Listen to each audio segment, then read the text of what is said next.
Tensions between the United States and Venezuela are escalating, with Caracas and regional leaders warning that Washington's latest actions amount to an attempted coup against President Nicolás Maduro's government. Here is what we know so far. The U.S. military has confirmed killing 4 people in its latest strike on a vessel in the Eastern Pacific, describing the men as narco-terrorists. The attack is part of a broader U.S. campaign that has now killed nearly 100 people in strikes on boats in the Pacific and Caribbean since September. Washington says the operations are aimed at stopping drug trafficking, though it has presented no public evidence linking the targeted vessels to narcotics. These strikes continued even after U.S. lawmakers rejected attempts to rein in President Donald Trump's authority. The Republican-controlled House voted down resolutions that would have required congressional approval for military action against Venezuela or groups designated as terrorists in the Western Hemisphere. At the same time, the U.S. has dramatically expanded its military presence around Venezuela. Thousands of troops, the largest aircraft carrier in South America's history, and a nuclear-powered submarine have been deployed to the region. This week, President Trump ordered a naval blockade on Venezuelan oil tankers entering or leaving the country's ports. Caracas has condemned the blockade as an act of aggression.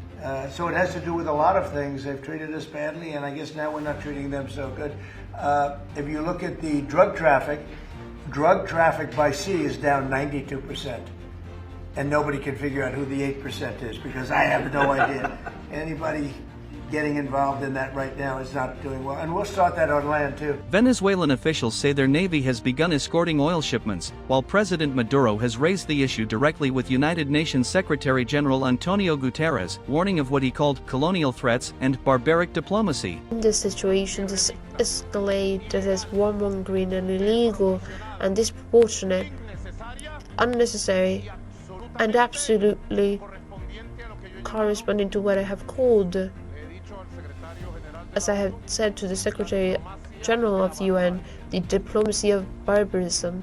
The diplomacy of the courses is, remember, the diplomacy of the canyons, but this is simply the diplomacy of barbarism.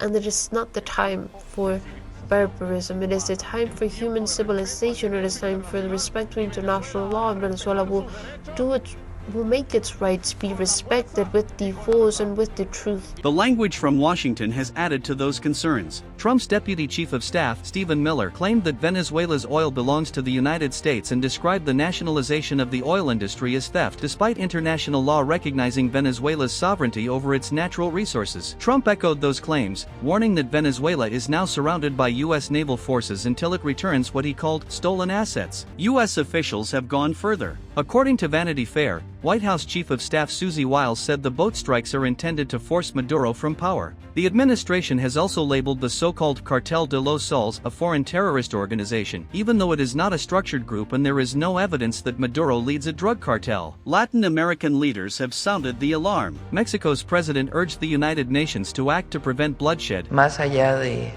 las opiniones sobre el régimen de Venezuela, sobre la presidencia de Maduro, más allá de eso, la posición de México siempre debe ser no a la intervención, no a la injerencia extranjera, solución pacífica de los conflictos y diálogo por la paz.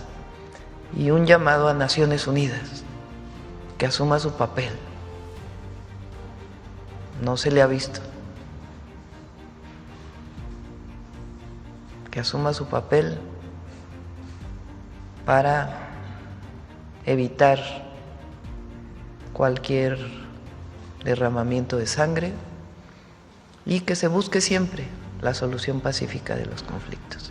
While Brazil's President Luiz Inácio Lula da Silva said he had pressed Trump to pursue dialogue rather than threats. Quero dizer para vocês que eu estou preocupado com a América Latina, estou preocupado com as atitudes do presidente Trump com relação à América Latina, com as ameaças, sabe? Estou preocupado.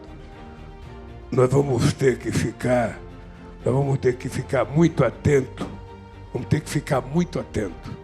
sabe, com essa questão. Mauro, você, se viajar, não viaje para longe, vamos ficar aqui porque quem sabe a gente tenha que falar com alguém.